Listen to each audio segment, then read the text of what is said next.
Thank you everyone for taking the time on a Saturday afternoon, sort of cloudy, sunny, you know, making the best of it, dreaming about boating. I'm Jeff Cote with Pacific Yacht Systems, and today we're here to talk about batteries, marine batteries specifically, batteries for your boat. A little bit about myself. Some of you might know me, some of you don't. I'm very passionate about boating.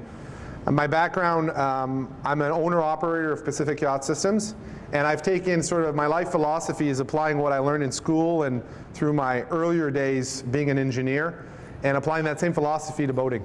And I do that for one reason. I just try to avoid surprises, and I like to have a reliable boat. I think all of us can relate to that when we're out boating, we want to be boating and enjoying what's outside, enjoying the people of loved ones, the destinations, and the last thing we need to worry about is the electrical systems on our boat.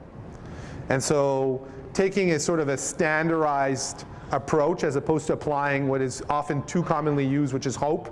I hope things are going to work out for me. Let's try to avoid using hope and using sort of a systematic approach. And that's what we're going to be talking about through the slides. Quickly, we're very fortunate to write 2 monthly columns, one in Pacific Yachting or Northwest Yachting. If you're looking for geeking out, as I say, and curious about all these topics, you can find all of those articles on our website. So every single article we've written for the last 10 years, or almost 10 years, are on our website, and you can download them as HTML or PDF. So even if you don't have a subscription to those magazines, you can reach out, and we've written dozens of articles on batteries, and you can find all of those articles online. Yes, I am a boater, and that's why it explains my passion for all of this. It's very important for me to share with you sort of the tips and tricks that I've learned being a boater and being on the water, right? Because reliability is everything. And so today what I'm here to share with you is the experiences of being a boater myself and also running a business that specializes only in marine electrical electronics. So a little bit about our business quickly. The background is we're specialized. And so my philosophy when we started this business over 12 years ago was expertise through repetition, and that's what I'm going to be sharing with you today. We do a lot of work on boats. We're blessed with many of you inviting us to work on your boat. And what we learn working on boats is how we get better at doing it. I'm a big believer that you can't be on the sideline and not play golf and be a golf expert. It's really hard with boating to know everything about it. Certainly I don't. And I think practice eventually doesn't make perfect, but it avoids repeating the same mistakes over and over again. And that's going to apply today to what I'm going to be sharing with you about batteries. And lastly, a shout out to a little bit of YouTube. If you're curious and you want to learn more about topics related to marine electrical or electronics, we've got over 150 videos on YouTube. And we don't have any advertisement on YouTube. Decided to not do that. And so if you watch and you want to binge out, you can binge out to your heart's content and watch as many videos as you want, and you won't get interrupted with advertisements. So this is a little bit of a picture that's showing what's possible with marine batteries.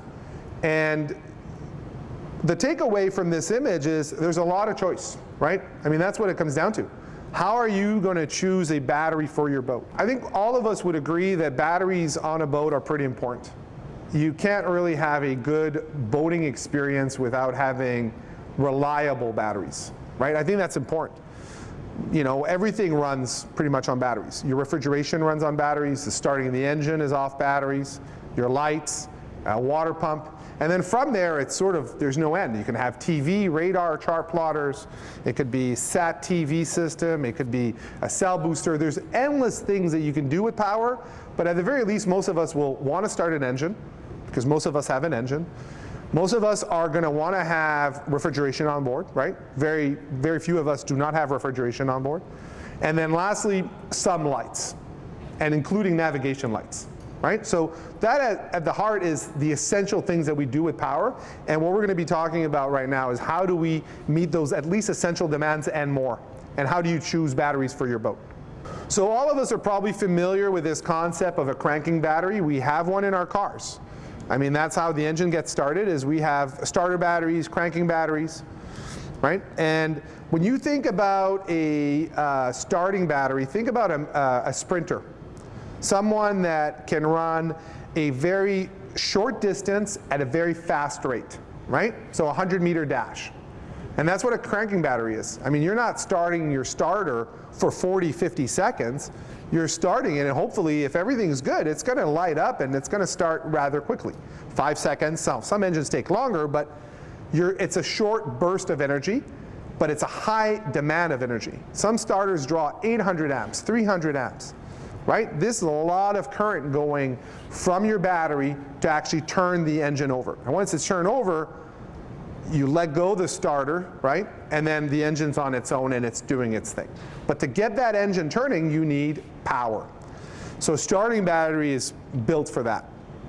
Now, what's essential here, and I want a big takeaway, and I see this all the time, and it's unfortunate, starter batteries are going to be half the price of a deep cycle battery.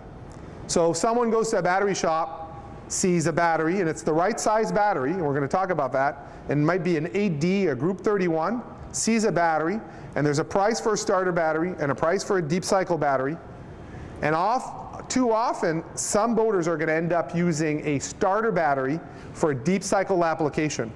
And the reason was cost. You know, they're tired of spending money. I mean, we all have that feeling as boat owners, right? I mean, it's a lot, generally it's more expensive or more money than we thought to own a boat, and you're trying to reduce your costs.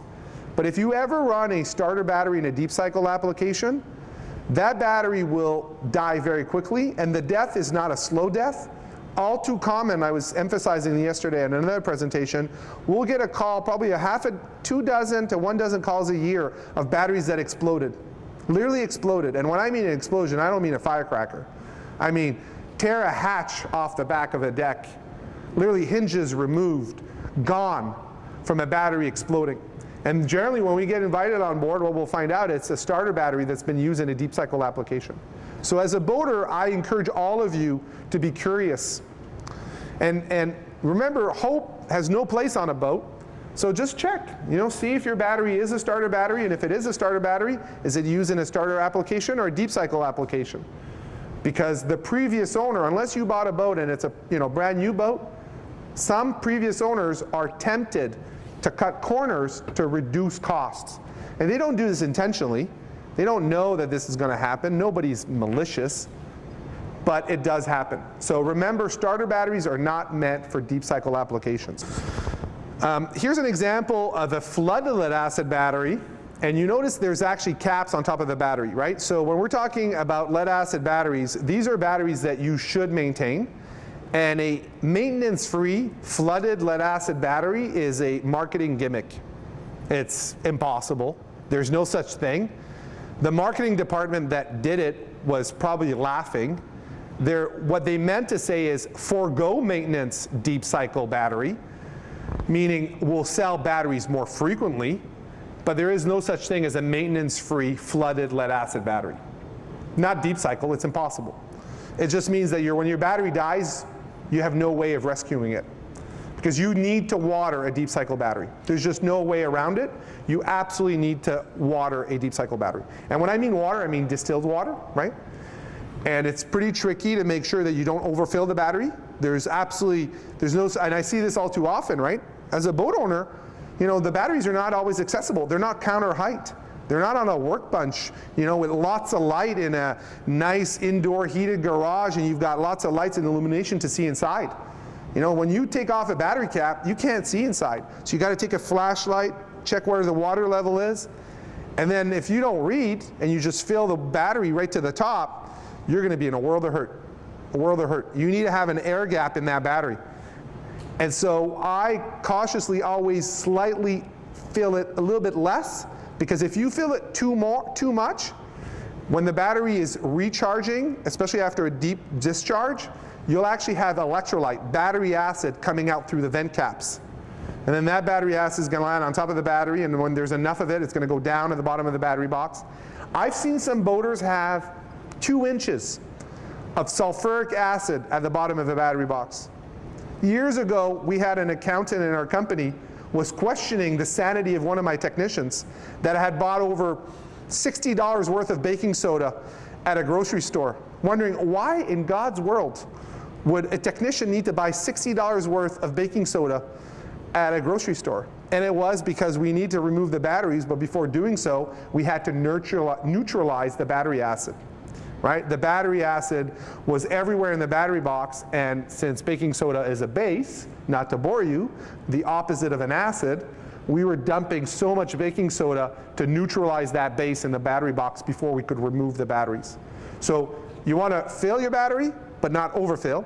And if you have a deep cycle battery that is maintenance free, you got scammed. You really got scammed. It's a marketing thing. It's no such thing. Deep cycle, what does deep cycle mean? To me, it makes sense, but to maybe many of us, what is a deep cycle? Deep cycle is a marathon runner. Slow amount of discharge, right?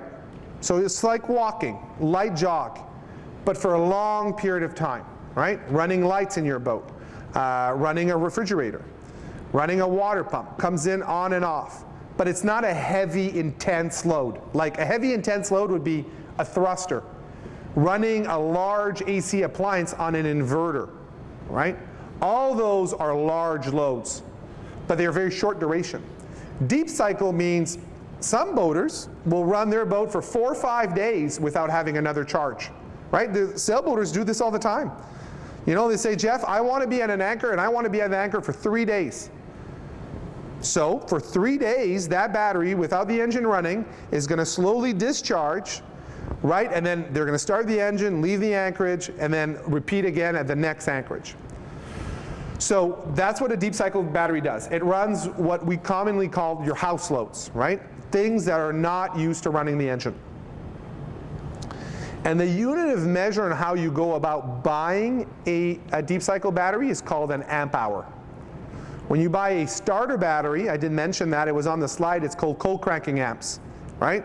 The ability for the battery to give, at cold temperature, how many amps can it give for a short duration of time.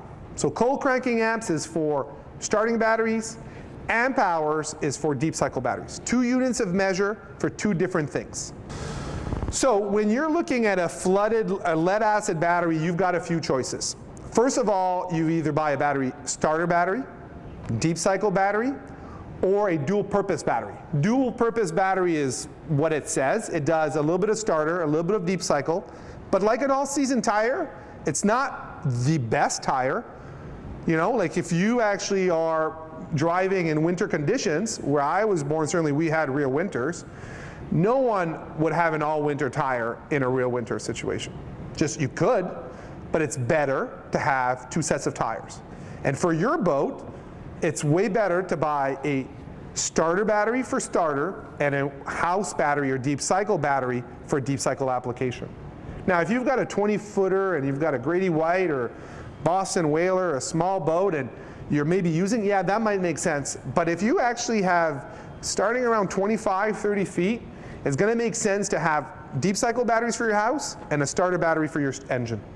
Divide and conquer. Give your boat the best batteries they can have for the right application. Now, lead acid batteries come flooded, which is pretty common, but they also come seal valve regulated batteries. Seal valve regulated batteries in the industry, there's an acronym that's rarely used, SVR.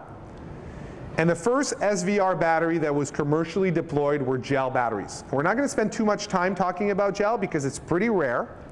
You'll hear a lot of people in marina say, hey, I have a gel battery on board. But what they actually mean to say is I have a seal valve regulated battery and my battery is an AGM battery. Because gels were the first maintenance-free batteries, seal valve regulated. A lot of boaters tell me, I have a gel. But honestly, probably only 1 out of 100 at best of us as a boater have gel batteries. You'll hear a lot of people say they have gels, but what they mean to say is they have an AGM battery. They have a seal valve regulated battery.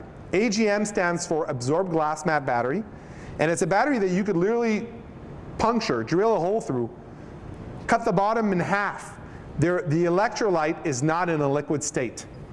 So there's nothing to top off, there's no maintenance, it can't leak, right? And prior to lithium, they were actually used in aviation. So all of the airlines, including Boeing, would have AGM batteries on board because you could actually install them in any sort of orientation. You could install them on their side. We've done that before. They're really good with vibration, right? You didn't need a battery box, and so that's the seal valve regulated battery. I would say that probably in the marine world, over 95% of us have lead acid batteries. The question is, are they flooded or seal valve regulated? And if they're seal valve regulated, they're going to be AGM, right? Very few of us are going to have gel. If someone here has a Tierra in the room, Tierra, great builder, makes boats with gel batteries. A lot of them have gels. So generally when I get on a Tierra, I'll see gel batteries. Great batteries, but you have to design the whole system around the battery. Like lithium. You know, a drop-in replacement for lithium is very misleading.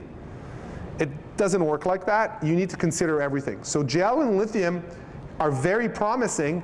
The only drawback, beside cost, is that when you put in lithium in your boat, or gel, you have to consider other things. You know, is my charger compatible to those batteries? Will my alternator be able to charge the right charge profile for those batteries? Right? You need to just think about the big picture. And sometimes as boaters, here in the room you're curious, but a lot of us want easy. And easy is not lithium, and easy is not gel. Both of those batteries mean thinking through what are the implications of your choice. If you want easy, AGM is easy. AGM is a drop-in replacement. Of course, it can be better, but AGM is very, very, very similar to flooded lead acid battery in terms of the charging profile.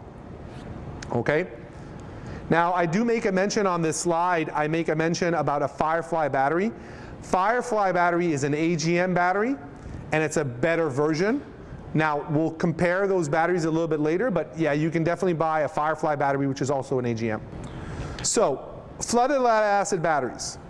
Definitely the lowest cost battery you can get. So if you're looking for a low cost battery, and that's where cost is king, you cannot beat flooded lead acid battery. Stop looking, don't even worry about AGM, don't worry about gel, forget lithium. Forget lithium. If cost is king, you're going to do flooded. Now, there are a few caveats to that. Nigel Calder said in one of his presentations that flooded lead acid batteries don't die, they're murdered. And it's true.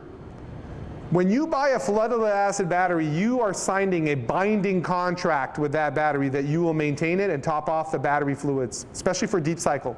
And if you don't, which most of us end up forgetting or delaying the maintenance, it's not that we didn't maintain, it's that I haven't gone to it yet, right? Of course I maintain my batteries. I just haven't had a chance to do it recently, but I have in the past, and I promise I will in the future. But that promise and bragging about what you did in the past and telling yourself what you're going to do in the future, the battery doesn't care. It doesn't listen. It doesn't want excuses. The moment you've exposed your battery plates to air and they've actually seen oxygen, those batteries will sulfate, and then you are in a downward spiral. You'll never win, because the batteries at that point are always going to be thirsty because they're going to sulfate. Because they've sulfated, they're going to have higher resistance. Higher resistance means they're going to be more intolerant to charging, so then you end up topping the batteries all the time. And the more of the battery plate that was exposed, the more pain you're in. So generally when your battery bank, or one cell of your battery bank is exposed, you just got to suck it up. Tell yourself, I shouldn't have done that. Replace the batteries, and tell yourself, I shall keep my promise. And so that's the downside of flooded, is it's a binding contract with that battery. Now some boaters are airline pilots. I have a few, quite a few. They're very ritualistic. If they're not ritualistic, they still wouldn't be here, right? There's a lot of check boxes and checklists you have to do when you're flying an airplane. And if they're still here, they're probably really good at flying airplanes and doing checklists. Those owners, no problem. That's what they do, lists. You know, they're ritualistic. They never forget. They can't forget. That's their job. You got to go through your checklist. But for some of us, you know, forgetting to do something, sometimes it happens. We're busy. You know, we don't remember. And that's where flooded lead acid can give you a lot of grief. The other big point and takeaway is that a flooded lead acid battery, what you see is not what you get. There's this concept that we're going to be talking a lot about. It's about the concept of a ceiling and the concept of a floor. when you see a battery that's 200 amp hours and you're thinking, oh, 200 amp hours, I can have all that energy, you can't. The top end of the battery is not usable. That's the ceiling. From 85% to 100 is not available for you really under cruising. It takes forever to recharge. And the bottom from 50% down to 0 is not to be taken, because otherwise you're going to really hurt the battery. It's going to have a very short life. And so effectively, a deep cycle battery is only used about a third of it, from 85% to 50%, right? And that's the challenge when you're thinking about purchasing a flooded lead acid batteries. What you see isn't what you have, okay? And then we'll compare that with other batteries. So the other thing to remember is that flooded lead acid batteries, like the ones we have in our cars, have a discharge, self-discharge. That's why, for example, my folks have a place in Florida, and in the summer when they're not there, someone actually ends up, a friend of them, drives a car every month for 15, 30 minutes to recharge the battery. If you leave a flooded lead acid battery for a year under no charge, that battery will be dead. All these movies that show cars starting after an apocalypse after 2 years, that is not possible. There is no such thing as a lead acid battery that's going to have a charge in 2 years. It just won't happen. If you don't recharge your battery, it will discharge. Now that is for a flooded lead acid battery, okay? So that's really important to remember. If your boat doesn't get a chronic charge or regular charge, that battery over time, let's say it's on a mooring buoy, for example, right, for 2 months, 3 months, or you have it in a garage and you can't have a charger there, then a flooded lead acid battery is not a good choice. You should consider an AGM battery. Again, this is another example of a flooded lead acid battery, and we know it's flooded because we can see some vent caps, i.e. filler caps. So you can undo those caps, look with a flashlight, have safety goggles on, fill the water level with distilled water right to the right point, not too much. Do it regularly, never forget, and that is your commitment, and that's why you got a really low-cost battery, okay? An AGM battery is generally about twice the price of a flooded lead acid battery. The electrolyte is not in a liquid state, which is great, right? We like that. It also means it's really good because it doesn't need to be topped off, one of the benefits is it doesn't gas as much. It can keep up to 5 atmospheres of pressure within the battery. And so a lot of us have our batteries in the cabin. Actually, like sailboaters, it happens a lot. There's not an engine compartment separate from the cabin space. The batteries are under a settee. A lot of us have batteries under the forward cabin, under the bunk for a thruster battery bank, right? Batteries are installed throughout the boat. So if your batteries are installed throughout the boat, a flooded lead acid battery is, when it's being recharged, is going to actually be gassing. And that gassing is not just a nuisance from the smell, it's very corrosive. So another reason why boaters end up choosing AGM is they want a battery in their cabin, right? They have no choice, that's where the batteries are. And so you end up getting an AGM battery for that reason. There's no maintenance required, which is quite handy. And they only self-discharge about 2%. Only 2% a month, which is reasonable. They do discharge, but not a lot. Now here's one of the biggest benefits of an AGM battery. The floor of an AGM battery is around 30%. So now your usable battery capacity is from 85 to 30%, right? As opposed to flooded, where it was only 35%. So when you get an AGM battery, you have 1.5 times more usable battery capacity than a flooded. And what I was showing on the other slide, and I didn't emphasize this, but I do want to do that for a second. I was saying if you want 200 amp hours of usable battery capacity, you'll need 600 amp hours. 600 amp hours with flooded, but with AGM, you can get away with only 400 amp hours. Meaning you need less batteries to do the same thing, right? 2/3 less, or 1/3 less, i.e. 2/3 of flooded, okay? So here's an example on a boat. There's actually, if you can see, 1, 2, 3, 4. That's 16 L16 AGM batteries. That'd be like 32 AGM batteries, which would be like 48 golf cart batteries. So do you see how someone can actually I mean, it'd be hard to put 48 golf cart batteries in a boat. It'd be pretty hard. You'd have to have a pretty big boat, 80-footer probably. At one point, I mean, that's a lot of wiring. So what happens is boaters are saying, I want more power, but I can't afford the space, right? So, or the weight. So what they end up doing is they go to AGM, and so that reduces the amount of batteries that they require on their boat, right? And they get AGM batteries that are higher. So again, it reduces the floor space on a boat. This is about a 60-footer. So 16, it's about 1,600 amp hours at 24 volts, which is a lot of power. The boat can be 2 days at anchor without running the generator. So Firefly batteries are another version of AGM batteries, and Firefly batteries are 12 to 16 times the battery life of a flooded lead acid battery. So when we install Firefly batteries on boaters, we always ask them, the first question I say, what's your horizon with a boat? And all of us as boaters have to ask ourselves that. Does it make sense? If you're going to sell the boat in a year, you're not going to want to spend too much money because the next owner might not perceive the same value as you do for spending all that extra money on buying a battery that is 4 times the price of a flooded lead acid battery. 4 times. So what you do is, okay, I've got a long horizon on my boat. I'm going to have my boat 5 years, 10 years, 15 years. This is my forever boat. Then I'm like, okay, forever boat, long horizon, at least 8 years, 10 years, then it might make sense to look at Firefly. Again, like an AGM battery, leak proof, you don't need a battery box, no maintenance. But what's interesting about a Firefly is you can actually bring the battery all the way down to 20% of capacity, right? So that's starting to be interesting. Now it's 65% of the battery is readily usable. That makes a big difference, 65%.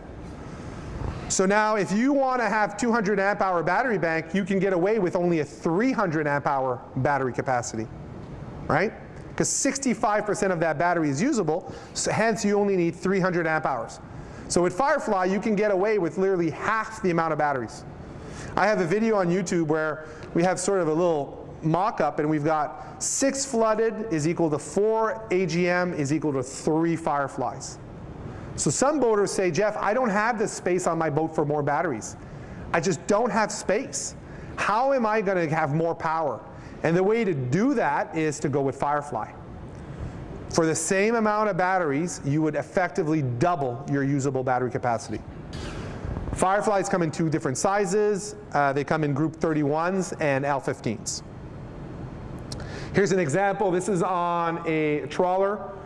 We installed 12 actually Firefly batteries on board. It's worth talking about because we're doing more and more lithium battery banks.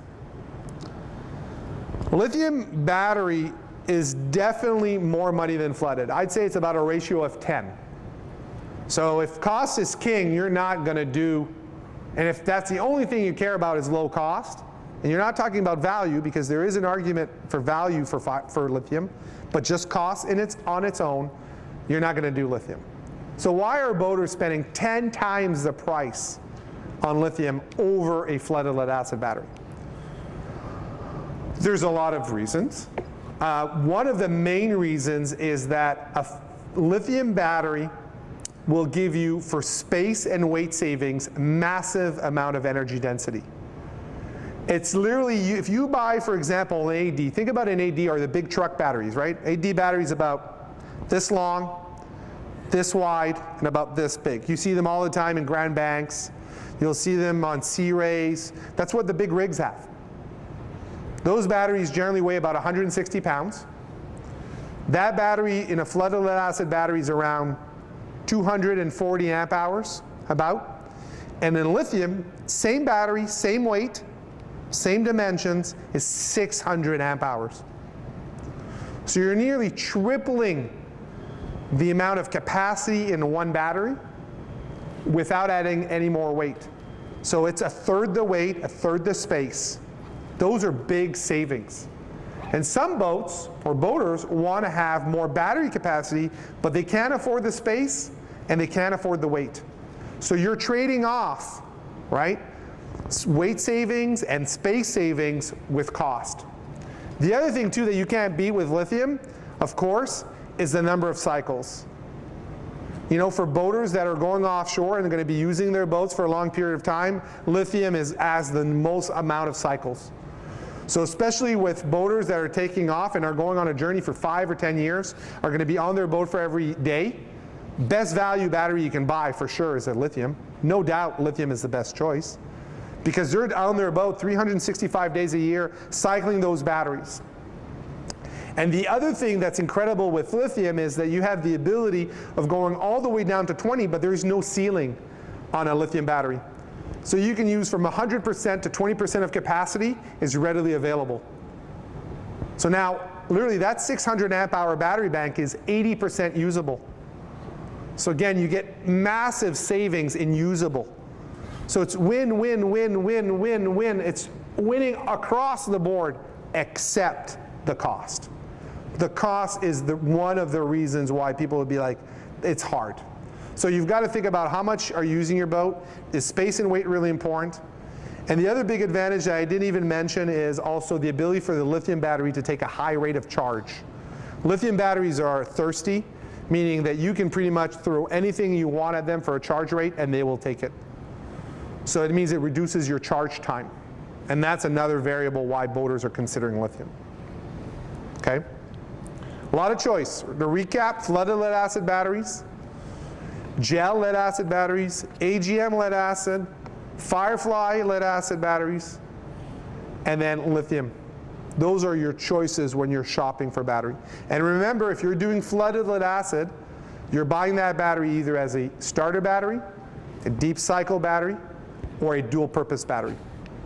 And don't just look at the price on the battery because you might end up buying the wrong battery for your application. So now that we've talked about the different type of choices that you have in selecting a battery, the first one is, and people ask me all the time, is Jeff, how do I size my battery bank? Well, a little bit like sort of planning for your retirement. How much money you need to retire is a function of how much money you spend. Right? Some people are pretty Luddites. They don't spend a lot of money. Some other boaters use a lot of power. Other boaters use almost none. Right? So the first step for all of us as boaters is to figure out what is our daily power need on our boat. Okay? And remember that the power consumption on your boat is generally going to vary depending on the seasons.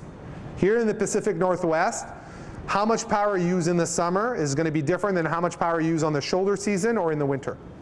Right? In the winter, if you're on your boat, you're probably going to have a heater. The lights are going to be turned on earlier in the day. In the summer, you've no heat. The lights are almost never need to be turned on. I mean, it's bright from 5 a.m. to 10 p.m. So those factors come into play. So think about what your power consumption is in the summer versus the shoulder season versus the winter.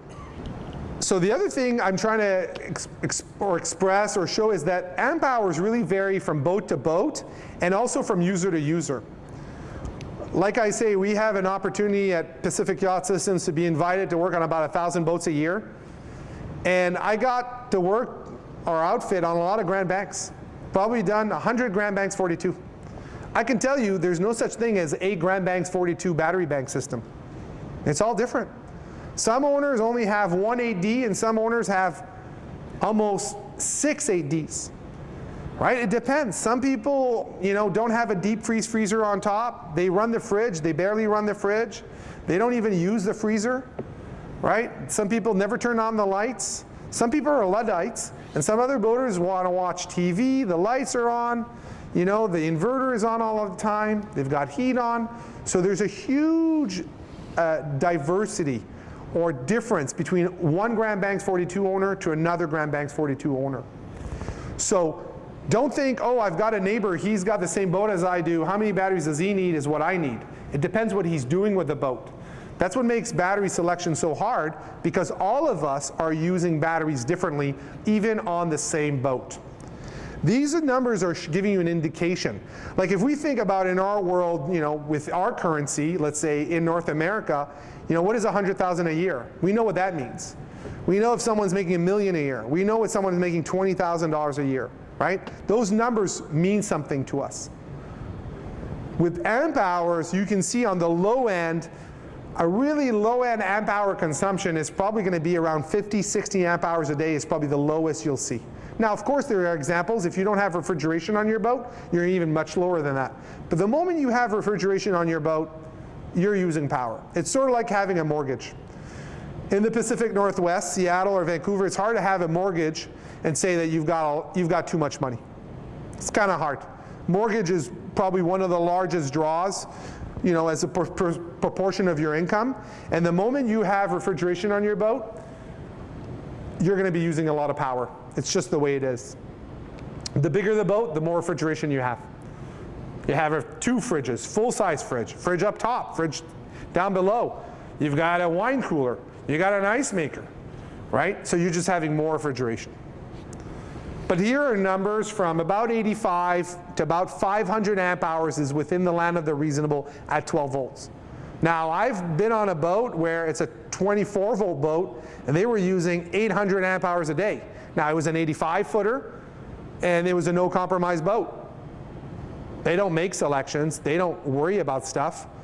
They're running, you know, high-end appliances on their inverter bank system all the time. But those are outliers. For the rest of us, you know, it's going to be 100, 200, 300, maybe 500 amp hours. But it's not going to be like, not most of us don't need $1 million a year to live. You know, 100,000 can give you a comfortable sort of lifestyle, right? And with batteries, they're a limited commodity. Even if you can afford more batteries, where are you going to put them? There's weight implications, space implications. How are you going to recharge those batteries, right? So you can't just say, well, I'm just going to have more batteries. Well, then how are you going to recharge those batteries, right? So being conservative with power is one of the best sort of advices that we give boaters, because you can't just solve this problem by throwing money at it, right? You just can't. So here's an example of a boat we did recently. That's an 85 footer. And it's got 12 L15 batteries wired in series. Each battery is only 2 volts. And so we wired 12 of them in series to make a 24 volt bank. So when you end up choosing a battery bank and you're trying to figure out the size of the battery bank, you got to know what your daily amp hour budget is. That's one thing. And if you don't know what that is, you can come and ask me at the end of the class. I'll give you, if you tell me how you use your boat, what kind of boat it is, I'll be able to guess. Or if you have a battery monitor on your boat, you can actually figure that out because it's a counter. It's going to tell you, like, what is your burn rate. You can look at it. Start at noon, the next day at noon, how many amp hours did you take? Over time, take that averaging number and you'll know what your burn rate is. But besides knowing what your daily amp hour consumption is, you got to ask yourself, how frequently am I going to recharge my batteries, right? Sailboaters is a prime example. Many sailboaters don't have a generator. They have an engine, they have an alternator, but maybe some of them want to stay on the hook, away from the dock, for 2 days, 3 days. It's not uncommon. So for them, their battery bank has to be 3 times or 2 times their daily amp hour. So if, for example, they have a 200 amp hour budget and they want to be on the hook for 2 days, they're going to need 400 amp hours of usable battery capacity to stay at the hook for 2 days.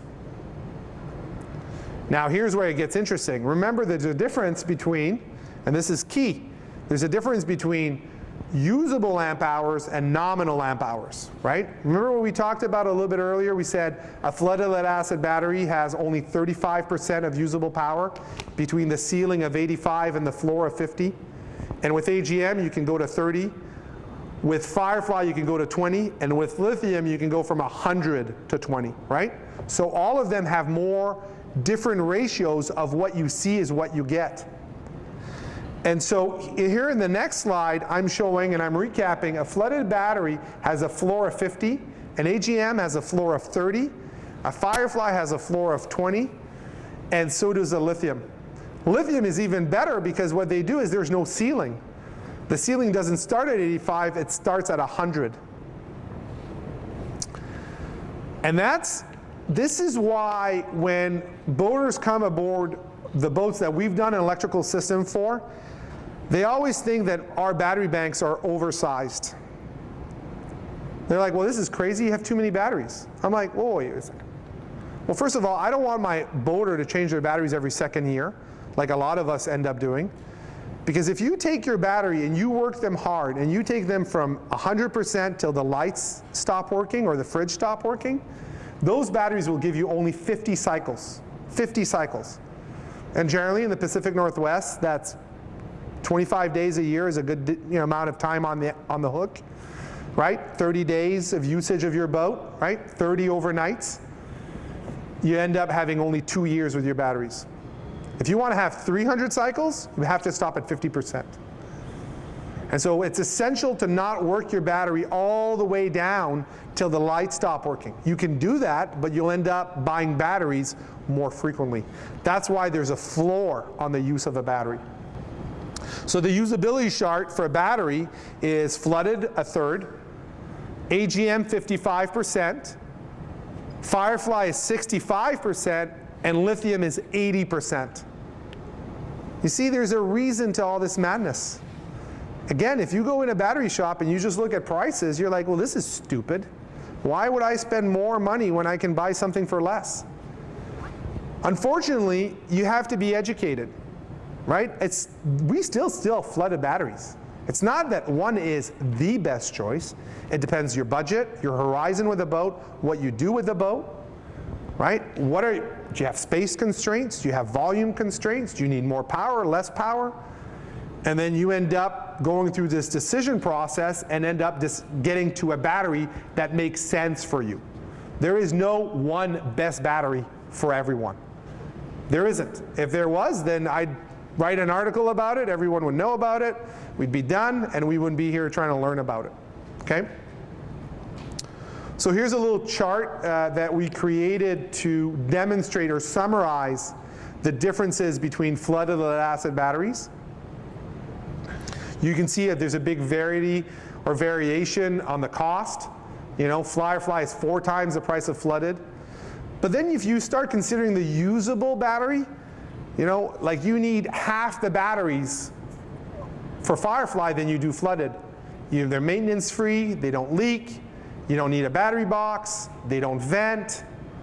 All those are good arguments, and that's why I would say probably 5% of our owners do lithium, 80%, 75% do AGM, gel, Firefly and AGM, and then about 20% do flooded. That's for us. Another outfit somewhere else is going to see a different ratio, but there is about a 20% that do flooded lead acid batteries. Most people end up being convinced through my argument that a seal valve regulated battery or AGM battery makes more sense, just because of that maintenance component, and also how much more batteries is usable. And then about 5% end up doing lithium, okay? But it's not to say that everybody needs lithium. It depends on your boat and what you're going to end up doing with your boat. So here's another way to look at it. If you're going to buy a flooded battery, you need 3 times what you need from usable to nominal, right? So if you need 200 amp hours, you need 600. AGM gel, you need 2 times. Firefly, 1.5 times. Lithium, 1.25. And look how interesting that becomes for a battery bank, right? And that's why you can have all these savings of space and weight. Or what a lot of boaters end up doing, they don't save space or weight. They take the available space and they double, triple their battery bank in usable capacity. It's not, I have owners, power boaters that say to me, Jeff, I want to be 5 days on the hook, not running the generator, not running an alternator, not worrying about power. I want to go to the anchorage. Yes, I could run my generator, but I don't want to bother the sailboaters that are beside me. I just like quiet. Some of us like quiet. Some of us don't care. But batteries are a way of doing that, giving you that time, that quiet time, where you can run all the loads on your boat off the battery bank. So to sort of emphasize, when you're going to end up buying a battery bank on your boat, I want to reiterate, and this is key, and I had that question yesterday on the floor. A few people at the boat show stopped and were asking me some questions, and they were like, Jeff, is there such a thing? I have golf carts on my boat, but they're flooded. Can I buy them AGM? And the short answer is yes, absolutely. When you buy a battery on your boat, you have basically 3 variables. One is size, right? So is it a group 31, a group 24, a group 27, a 4D, an 8D, a golf cart? And there's different types, the slimline, L15, L16, right? All different sizes. And those sizes are known dimensions, and every manufacturer of battery is building to those specifications. So a golf cart battery from Costco, from Napa, from East Pendeca, from Lifeline, I don't care who the manufacturer are, they're all the same dimension. A golf cart battery is a golf cart battery in its physical size. Thank God, right? Otherwise, you'd be buying a golf cart battery from everyone, and the case wouldn't work, and you couldn't fit it in your battery box. So when you buy a golf cart, it's a golf cart. Now, what's inside varies. You could say, I want a golf cart AGM. I want a golf cart gel. I want a golf cart lithium. I want a golf cart flooded. You can do that. You can buy a battery in a specific size and then say, I want it to be an AGM battery. So if you have group 31 batteries on your boat or golf cart and you want to go AGM, you can keep the battery box as you have it, and just when you end up changing your batteries, change them to different chemistry. Okay? The third thing is if you buy flooded, not only are you buying a group 31, but you have to say a group 31 deep cycle or a group 31 starter, right? So there's a distinction between a deep cycle and flooded. So with really three variables: size, chemistry, application. And that's how you end up choosing the right battery for your boat. The other thing here that's really important to remember, and I can't emphasize this enough, is that when you change a battery bank size on your boat, or the previous owner changed the battery bank size and increased the size of the battery bank, unfortunately, all too commonly, the charger was not increased in size. And I can tell you that is probably, besides maintenance, the second most, not popular, but the reason for having failed batteries is having an undersized battery charger on your batteries. Not pretty much. All builders know this rule. When they size a battery bank and a charger on your boat and you buy a brand new boat, and I don't care what brand, it could be a sailboat, a powerboat, across the board, your battery charger is a minimum 10% of the deep cycle battery bank size. So if you have a 400 amp hour battery bank, you're going to have a 40 amp charger. If you had a 100 amp battery bank, you'd have a 10 amp charger. If you have a 1,000 amp hour, you have a 100 amp charger. 10%. It's a rule. It's a known rule. Again, this is where hope comes into play, and unfortunately disappoints too many of us. If you double your battery bank size and you had, for example, 2 group 31 batteries, 200 amp hours, and you change that to 4 group 31s, and your charger is a 20 amp charger, a lot of boaters say, well, what does it matter, Jeff? It's just going to take twice as long. It's not like that. Not only is it twice as long, but if you can't energize the battery at bulk, in the bulk phase, at the right rate of charge, you're not going to re-energize the whole battery bank. Now, to you and I, that day, it's going to look like a full battery. It might have gotten charged to 99%. But the next time you recharge the battery, you're not going to recharge it to 99%, you're going to recharge it to 98.1 or 99 of 99. And every time you end up recharging the battery a fraction of a fraction of a fraction. And what happens with those batteries is they end up dying, not suddenly, meaning everything was great and now suddenly is gone, but instead of, it's a slow, gradual decline to death, but a much shorter death, or sooner death than you would have wanted. So instead of your flooded acid batteries giving you 5 to 7 years, they're giving you only maybe 2 to 3 years. We often get called on a boat where the owner, it's now his 3rd set of battery banks, right? And every 2 to 3 years he changes his batteries, and he's talking to his fellow boaters at the dock. He's like, why am I changing my batteries so often? And that's where he starts doubting that he's just not unlucky. There's something wrong, inherently wrong on his boat. And that's where we come aboard, and the first thing I end up looking for is making sure the charger was changed in size to match the new battery bank size. And all too often, it isn't. So 10% is the minimum rate of charge for a charger. Now, there is an endpoint. I had another boater that once it was at Catalina, put in a 120 amp or 160 amp alternator connected to only 2 golf cart batteries. I said to the owner, I said, I mean, great on you, kudos, huge alternator. But you know your golf cart batteries can only take a maximum, and that's a theoretical, charge rate of 25% of capacity. Those golf cart batteries, if it's a 200 amp hour battery bank, 25% of 200 is 50. Your largest alternator line rate that can go in those batteries is 50 amps. You have a 160 amp alternator. That capacity is useless.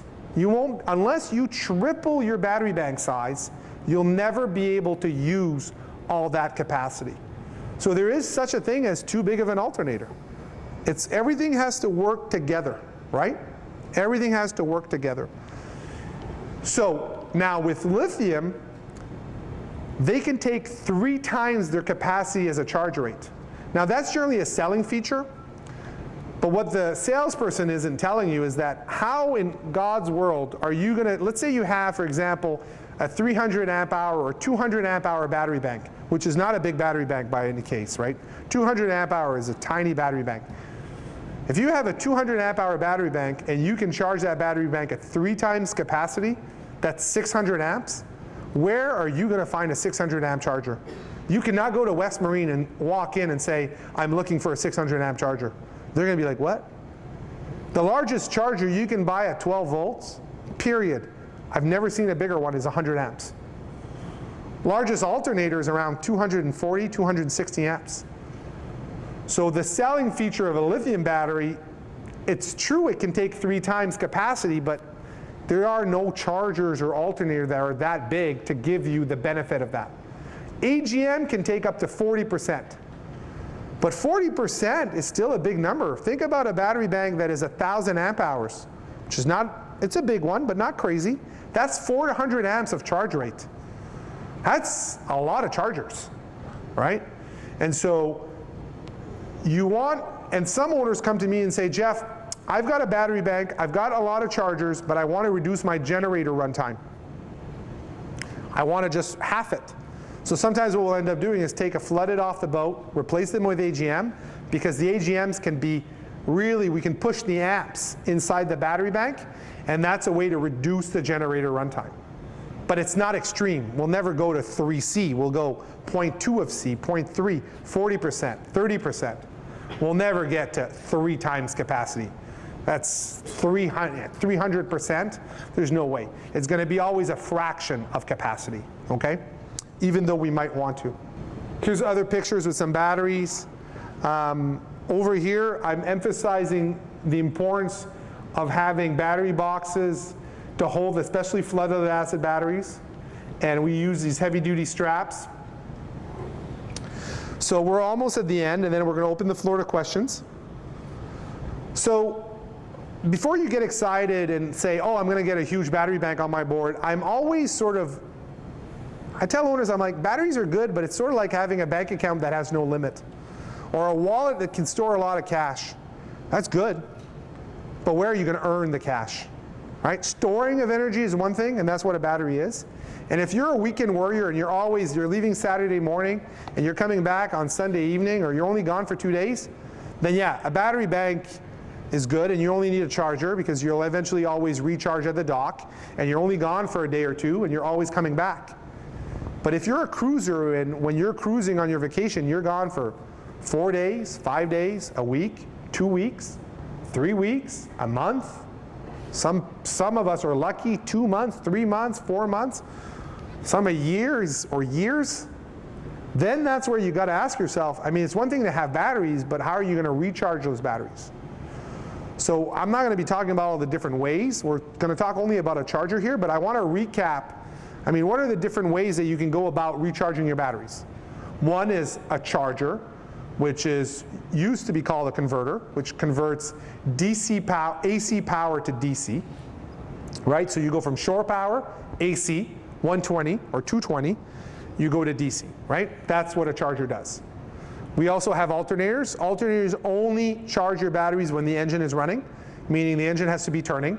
It's through the rotation of the engine that alternator is going to be outputting, and the output of that alternator is a function of your RPM. So if you're idling your engine, or you're cruising at 1400 RPM for a diesel boat because you want to save fuel, which is a really good reason, and you don't want to waste energy and i.e. money, your alternator is also going to be outputting much less than it would if you were outputting 21 or 22 or 2300 RPM. So it does happen as a boater that we're, for good reasons, are not punching our engine at 2600 RPM, right? And your alternator is not outputting what it can output because you're simply running your engine at a fraction of what, 21, 2600 RPM output would be. So alternators are a way of creating power from your engine rotating. So it does not work if you're just in the water without the engine running. And some alternators don't even output at idle. They need about 1100, 1200 RPM to actually get engaged. So you're turning your engine on, you're at 800 RPM, the alternator is not working. You rev up to 1100, then it kicks on. And the more you rev up, the higher the charge curve goes, okay? You can charge batteries with methanol fuel cells. You can charge them with solar. You'll see a lot of boats with solar. And if you're curious on any of these topics, we do some courses that are 2 days long, like about almost 16 hours. And I've divided all those videos in little chunks. So one of the series, it's 30 videos. It's a 16-hour lecture divided in 30 videos, and it's on our website. And if you're like, oh, I'm curious about solar, I want to read more about or learn or see videos, I have a section on solar, all articles about solar on that page, all videos are on that page, and then you can start geeking out and doing an hour presentation on solar, and then an hour presentation on just troubleshooting solar, and short videos on solar. So there's a lot out there. I mean, that's a good thing about boating, is it's a never-ending journey, right, for learning. I mean, it's not easy. The other thing too is DC generators. That's common. I was on a boat the other day. They had a generator, not AC, but a DC generator, so it recharges the battery directly, right, like an alternator. And then also some boaters have wind turbines, tow turbines. These are all different ways of recharging your batteries. And you got to think about that when you're a boater, because batteries eventually will be empty, and how are you going to recharge your batteries? So this is sort of all the different sources are on the left-hand side of the slide. So you can see there's solar controllers, alternators, chargers, fuel cells, wind turbine. All my schematics and stuff like that are also on the website, and they're actually in the resource section of our website.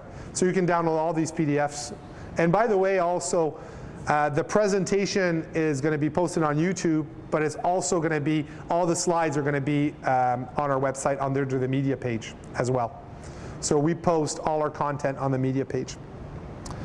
So we got maybe a couple slides before we finish, and then I'm going to open the floor to questions. So the reason why a charger makes sense for you and for pretty much all of us, especially if you have the ability of either connecting to shore power or running a generator. Now, if you've got a boat, for example, and you're never connected to shore power, like in Chicago, for example, a lot of boaters have their boats on mooring balls. They never go to shore power. Battery charger is irrelevant to them. They're not connected to shore. They don't connect to shore. They don't need a battery charger. Or if they have one, they're never using it. But here in the Pacific Northwest, most of us are actually docked at a marina. Not all of us, but most of us. Or maybe stored inside a barn. Like in Vancouver, we have outdoor storage.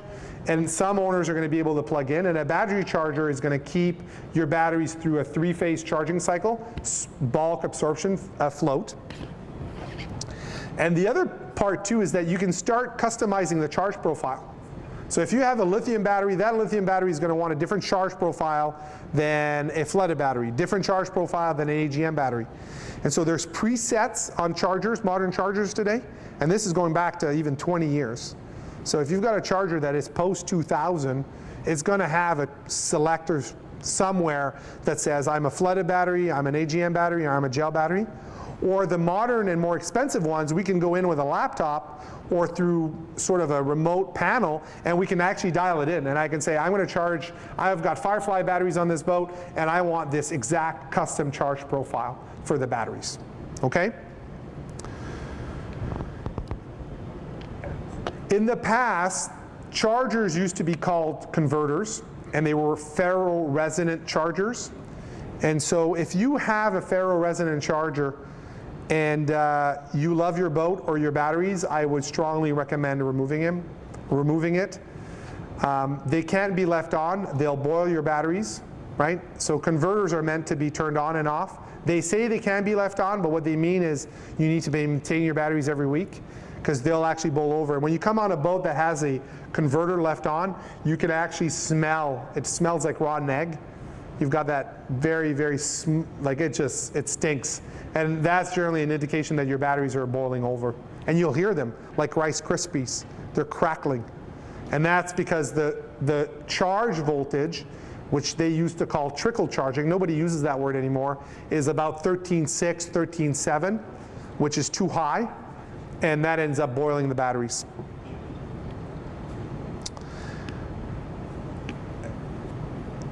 I commonly get asked a question, and they say, Jeff, I've got a big battery bank, and I have a Magnum inverter charger, or a Victron, or a Xantrax, or Samlex, and my charger only gives me 100 amps or 60 amps. But my battery bank, you said, I need 10%. And my battery bank is bigger than 10. My battery bank is 1,200 amp hours, 1,600 amp hours. How can I recharge that battery bank if I can't buy a charger that is 160 amps? Well, the way to do that is stacking chargers. So often, especially with trawlers, people that are around 42, 48, 50, 60, 70, 80, what we'll end up doing is we'll end up stacking multiple chargers. On some boats, I'll have 300 amp chargers working in parallel to give the right amperage to meet the minimum criteria. But more than that, and that's minimum is good, but what happens even more is boaters are saying, I want to reduce my generator runtime to recharge my batteries from 8 hours to 3 hours or 2 hours. I'm tired of running my generator forever. I just can't stand it. Like, I have it, I don't mind running it 3 hours a day or twice 2 hours a day, but I don't want to run my generator for 12 hours a day. What can you do? And what we end up doing is we end up stacking chargers. We'll put a second one, a third one, and they'll run all in parallel at the same time so that the batteries can take a 300 amp charge. I had an 80 footer, we had over 300 amps at 24 volts, so that's a 600 amp charge rate on that boat. That owner was able to run his generator every other day. An 80 footer running off batteries, completely silent. It's beautiful, right? So with that, I'm going to open the floor for questions. I've got one already in the front row. I'm going to start. Let's do it. Go ahead. Can you talk a little bit about the positives and negatives of fuel cells and how well they charge? Okay. So the question was, can I talk a little bit about the positive and negatives, the pros and cons of a methanol fuel cell and how they charge a battery? I have a methanol fuel cell on my boat. There's going to be a lot, if you want to do a popular choice, do not get a fuel cell. If you say you have a fuel cell on the dock, you're going to get a lot of hate. People don't like them because they're expensive, and therefore they can't afford one, and they're going to tell you you're stupid for having one. So that's generally what's going to happen. The second thing is they're going to say, well, it's just ridiculous. Why would you do that? Why not just run your engine forever? And I cannot tell you, it's probably one of the decisions I've taken on my boat that I've had the most opposition and pretty, like, actually strong opinions about from other boaters, that it's just stupid. Just stupid. Why would you get a methanol fuel cell? So I'll tell you, and I tell them, I'm very calm, I'm like not defensive. I'll tell, here's the reason why I did a methanol fuel cell. I did a methanol fuel cell because I don't have a generator on my boat, and if I had one, I wouldn't have gotten a methanol fuel cell. I can't put a generator on my boat. There's no space for it. I'm not going to run it in the living room. There's no closet. There's no place on my boat for a generator, and if I could fit one in, I would. That'd be one reason. Second is I like quiet. I'm a big fan of quiet. I do not like noise. Some boaters run their generator. I met a boater, no joke, he runs his generator 24/7. It's not even a big boat. It doesn't bother him. He doesn't need batteries. He's effectively running a generator that runs a charger that recharges his battery 24/7, and it's a 36-footer. I'm like, congratulations. You are so lucky. I do not have that condition. I don't like the smell of a generator. I don't like the noise of a generator. I don't like the vibration of a generator. I don't like the idea of a mechanical device on my boat running, an engine running when I'm sleeping. I'm not comfortable with those things. Because remember, on my boat, I'm my own engineer. When you have a 100-footer, 120, you start having crew, right? There are people on your boat that are running these things. So you might be sleeping on your boat, but there are more than just one person on your boat worrying about your boat. And so the great thing about a methanol fuel cell is the same sound level as a cat purring. You could never hear. You're hearing this sort of refrigeration in the background somewhere here? Like, that is 10 times louder than a methanol fuel cell. You need to hold your breath. You can't breathe to hear a methanol fuel cell. You hold your breath, and you concentrate, and you're like, oh yeah, it's on. That's one of the reasons. And the other reason is at one point as a boater, like I did everything else. I said, okay, I'm going to first do a high output alternator on my boat. Right? So when I'm running my boat, I'm going to have a high output alternator and external regulator. So when I'm running, I'm creating power. But sometimes I like to stay at anchor for 3 days, 4 days. The next thing I did is solar. In the sun, in the summer, I have a solar array on my boat that I can be at anchor for 4 months, don't need to plug in, don't need to move. My solar array will keep my boat and will meet all the demands of all power requirements. But what happens in the shoulder season, or if it's not sunny? Right? As I go more north, or if I go on the west coast of Vancouver Island, it's not as sunny as it is in Puget Sound or in these waterways. Georgia Strait, here Pacific Northwest, before you go mid-island, it's actually quite sunny here. But past that point, as you go to Alaska or the Broughtons or places where it's not as sunny, well, what are you going to do? A solar array is not that useful if it's not sunny. And that's where, and we boat in the wintertime as well, and that's where a methanol fuel cell is really handy. When we boat in the wintertime, and sometimes we're out boating for 2 weeks in the wintertime, the methanol fuel cell is in the background running my batteries and recharging my batteries, and I don't mind it running 24/7 because I can't hear it. I can't feel it. So a lot of people say, well, it's stupid because it doesn't output as fast as a conventional generator. Well, yeah, but I don't need to run it for a short amount of time. I can't hear it running. So I leave it running for 24 hours. It's just running in the background. And that's why I think a methanol fuel cell is worth considering. But again, you see, I made a decision for myself. A lot of people as boaters, if it's not good for me, it's not good for anyone. And that's where you get a lot of naysaying on the docks. It's crazy. It's so judgmental. I'm like, we're all boaters. Let's chill out. What's right for you is not right for me, and that's the beauty of why there's not a boat. Can you imagine if we were all stuck with one boat, every one of us? It would be horrible. There's literally tens of thousands of boats out there. Every one of us do something different. It made sense for me, but a methanol fuel cell is not a popular choice on the docks. I had a question up front. I'll come to you in the back. Yes, go ahead. Can you use the AGMs and the Fireflies as a cranking? The question is, can I use an AGM or a Firefly battery as a cranking battery? A Firefly battery is not a cranking battery. I tell boaters all the time, save your money, buy an AGM battery that is meant for cranking. North Star makes a really good one. It's nearly half the price of a Firefly battery. Remember, I'm a business, and I'm telling you, spend half the money somewhere else. So there's obviously no conflict of interest. And get a cranking AGM battery. North Star makes a great one. And you'll spend half the money. Firefly is a deep cycle battery. It can start, like, okay, if you have an engine and you've got a huge battery bank, yes, your house battery bank will start that engine because it's a huge battery bank, no problem. But if you're buying a dedicated starting battery and you're buying just a battery for starting your engine or 2 batteries to start your engine, you will not buy a Firefly battery. Buy a cranking North Star, like a big fan, AGM battery. Okay, another question?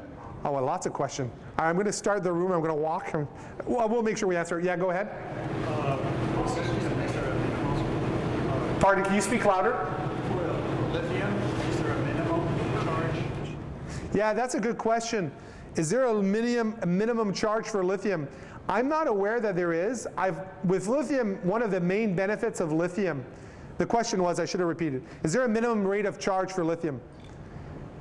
One of the main advantages of lithium is the ability to charge really quickly. And so I've never encountered a low charge rate on a lithium battery bank. If anything, it's the opposite. We're trying to get as fast a charge rate as possible. But as a rule of thumb, I think 10% too, but I've never seen it. So I'm not aware of it. You see, and that's a good thing. The world that I'm in, even though I live it 24/7 and I do nothing else, I don't have all the answers. I really don't. You know, here's an example. That's a question that was asked yesterday, and I don't know. I will find out, but I don't know. I've always charged lithium at a higher rate of charge because it's one of its benefits. So I've never done like 5%. Never seen that. Generally, when you do lithium, you're going to be willing to stomach a lot of other things on your boat because you're not just changing the batteries. You're changing a bunch of other things. So generally, when we do that, we end up changing so much that we go with a pretty big charger. Question? Okay, in the back, and I'll walk. How much is the price of fuel cell? Yeah, so remember, I'm a Canadian, so don't hate. So my numbers are all Canadian. Fisheries Supplies here in Washington State sells them. The currency is always changing, so I'd have to adjust, but they sell 3 models. They sell a 80, which I've sold once, so that. And then the 2 other ones I sell almost equally, so they're like 50% because I sell never an 80. There's a 140 amp hour one a day and a 210 amp hour one a day. So I don't know what the prices would be, but probably, again, I'm ratios, maybe $4 grand, 5,500. Doing the math in my head, yeah, maybe 5,500 and 4,000. But again, I'm thinking Canadian dollars, which doesn't mean a lot here. Okay? Question? All right, go ahead. My understanding about lithium batteries is that you shouldn't store them at 100% charge rate.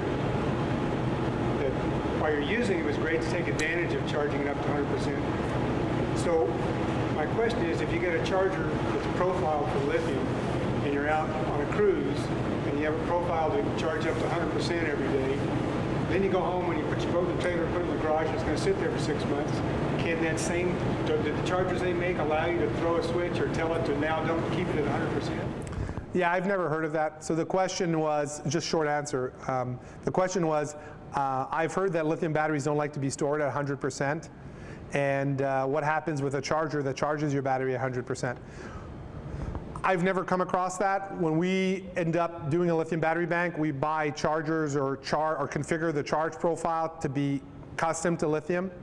And I've never come across that at all. Now, remember, like when you buy an AGM battery or a lithium, every single AGM manufacturer wants a different charge profile, believe it or not. Same thing with lithium.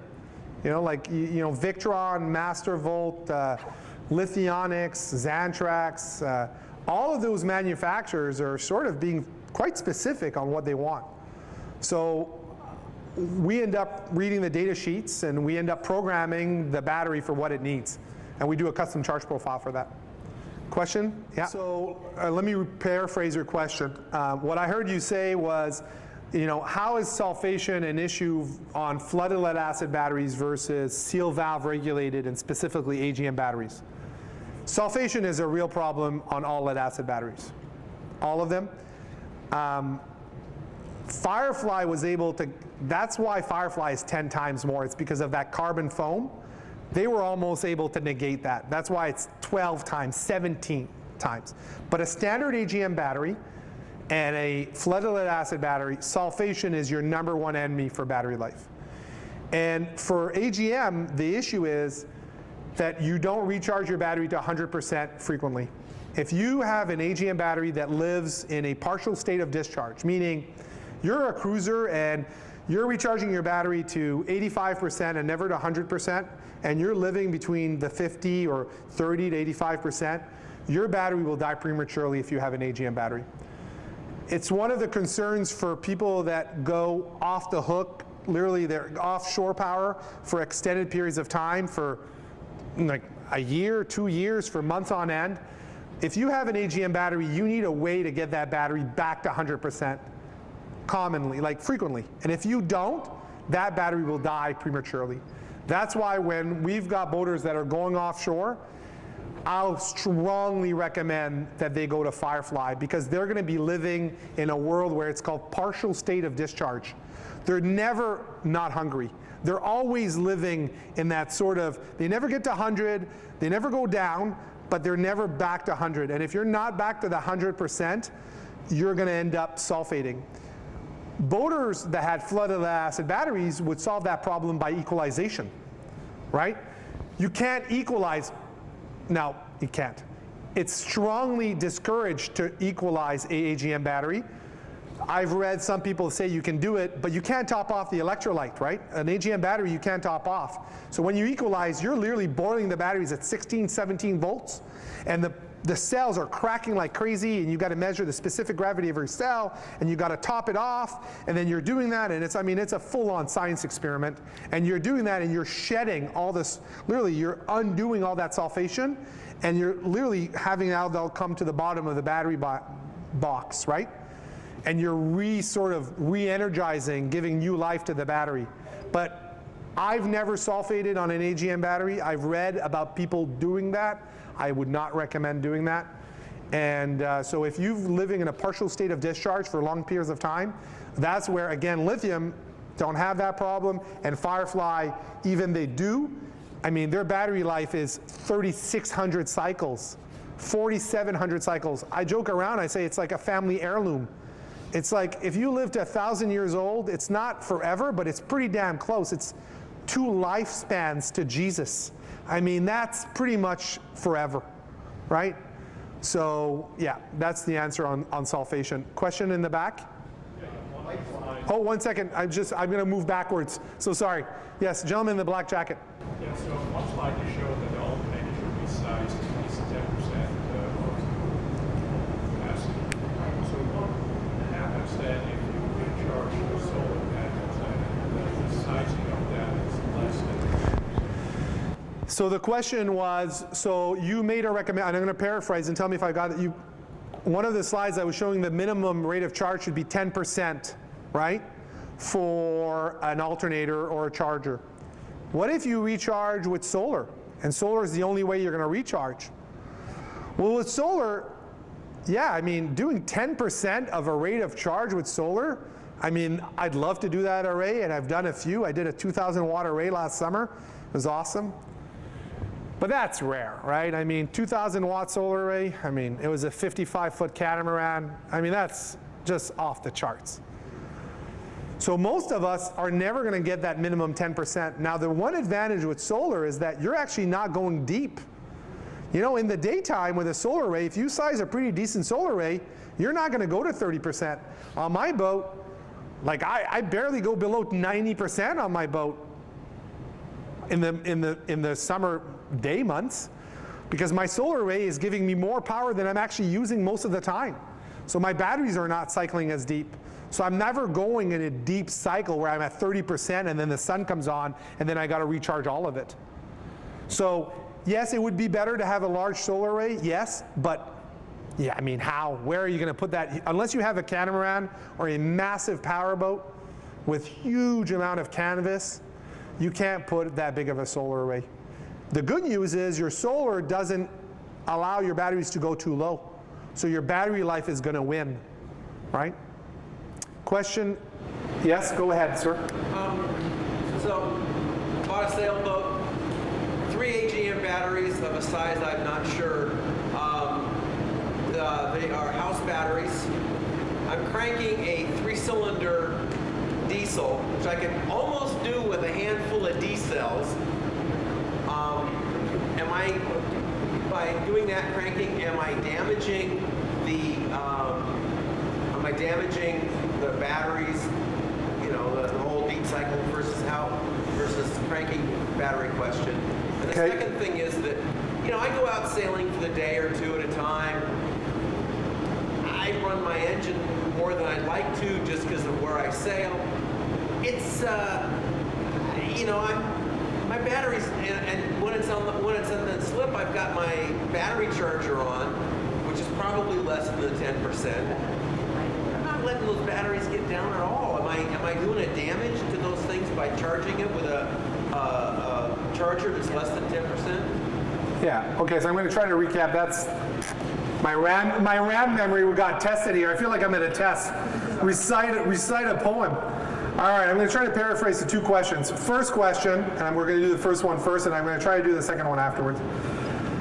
All right, I'm being tested here in class. Okay, first question was, I've got an engine. It's not too big. You said it was three-cylinder, and you're starting that engine with deep cycle batteries. Am I hurting the batteries? Deep cycle batteries, it's actually the other way around. You're hurting your starter. Remember, a deep cycle battery cannot give a very high rate of discharge, current, in a short period of time. It just doesn't do it. So that means that your starter is experiencing low voltage, lower voltage than it should when you're starting it. So your starter will probably prematurely fail because of that. And yeah, the batteries are fine, they'll be fine, but they're giving lower voltage than you want to give to the starter. So it's the other way around. You want to have a starter battery start an engine because, windlasses, thrusters, starters, they don't die because they were badly manufactured and you're unlucky. They died because of low voltage, right? That's why they die. Low voltage kills all those motorized because what happens is as you lower the voltage, the amperage keeps going proportionally up for the voltage you lost. So you might have a windlass, if you've got a huge voltage drop at the windlass and your windlass or starter is now at 9 volts, the windlass will turn. It's not going to stop. There's not a digital control that says, hey, it's 9 volts, I'm checking out. This is not Star Trek. There's not a computer on your windlass telling too low voltage, by the way, helmsman, do something about it. It's like, I don't know what's going on, but they're asking me to turn. I got 9 volts, and proportionally, they're going to actually increase the amperage proportionally to make up for the voltage drop. And that's what's happening to your starter. Your starter is drawing more amps than it should when you're starting your starter from a deep cycle battery because you have a lower voltage. Okay? The other questions, question number 2, was paraphrasing. I've got a boat, a sailboat. I don't really use my batteries and deep cycle them too much. I don't think my charger's 10% of my battery bank. Am I hurting my batteries? If your batteries never go below 85% and you're always in the absorption stage, then yes, it doesn't matter. Because in absorption, you'll never give line rate of your charger. Your charger is not at maximum capacity. It's throttling back. It's like eating a 7-course meal. Course 5, 6, and 7 are not at the same gusto than course 1, 2, and 3. A battery at one point says, thanks so much, but I gotta slow down. So if you're above 80, 85%, you're in absorption. In absorption, the 10% rule doesn't matter. But if you go below that, and you're bulk charging and you go below 80%, then yes, you are damaging your batteries. Simple as that. Question in the back. I saw another question in the back. Yes, gentlemen. Yeah. Firefly batteries, AGM, they recommend equalizing once a year. So, question in the back was a manufacturer of battery called Lifeline recommend equalizing their batteries once a year. Yeah. So, I'm going to walk you through a small exercise of what equalization looks like. And it's sort of like our heating habits that we hear from physicians or from all these other people. There's a lot of recommendations on this earth that are easy to say, but extremely hard to do. Okay? So let's walk through an equalization process and ask yourself, am I going to go through this process? First of all, when you equalize your battery, you need to absolutely be 100% sure, and I mean 100% doesn't mean you hope or you think. I want black and white that there is absolutely no loads on your battery other than your charger. That means bilge pumps, everything that runs on your boat, including lights, everything is turned off. Now, bad news here is that most of you have loads that bypass the switch, and you think that you turn something off, but things are still on. There's a lot of things on your boat, sorry to say, that are bypassing that switch, and you don't know what they are, and you're going to have to look for them. So first thing is, I want no loads, because you can't those loads can't see 17 volts, period. All loads need to be off.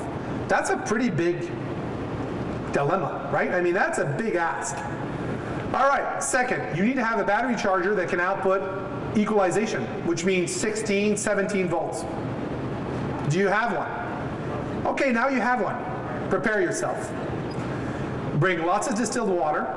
You better have some serious eyewear because those cells are gonna pop.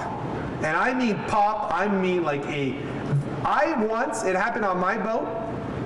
My battery was at this table height. I looked at it from this height.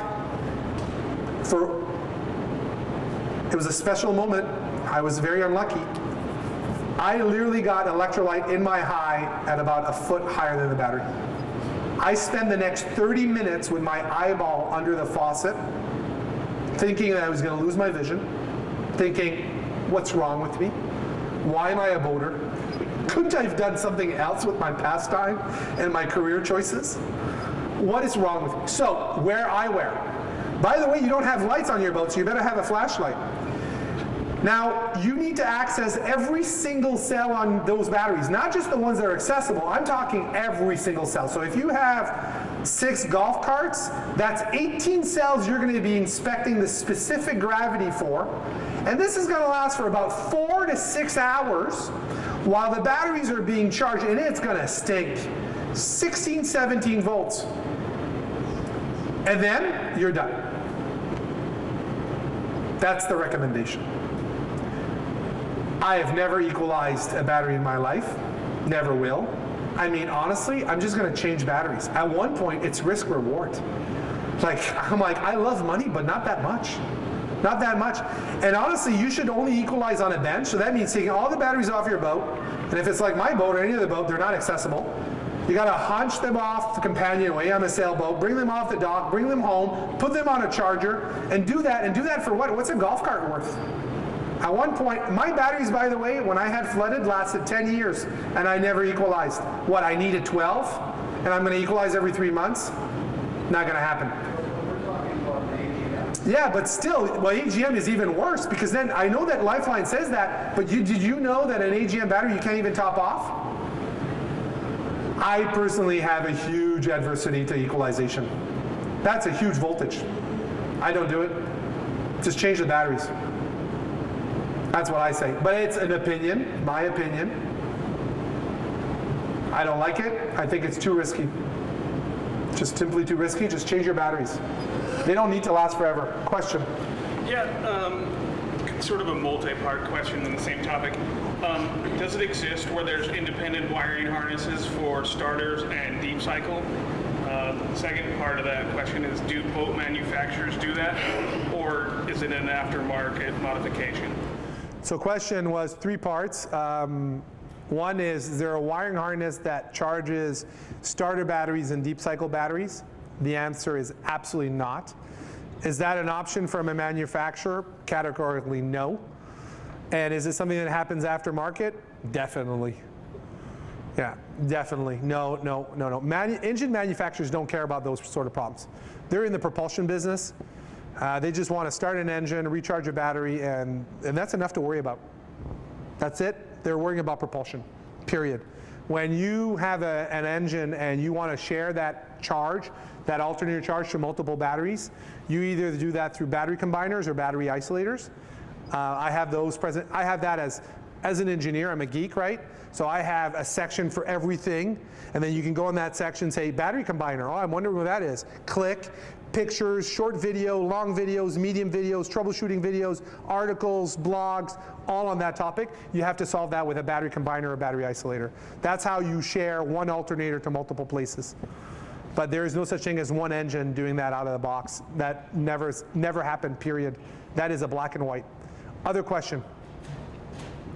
All right. Listen, I want to thank everyone for being here, and before you go, I want to emphasize that Seattle Boat Show is asking for feedback. Here's a link. They're looking for surveys, how we're doing, how's the boat show doing, how are the seminars doing. So if you go on that Seattle Boat Show /seminar survey, leave your reviews, and we're curious to hear what you have to say. And I'm going to be in the back if anybody has further questions. So thank you everyone for being here.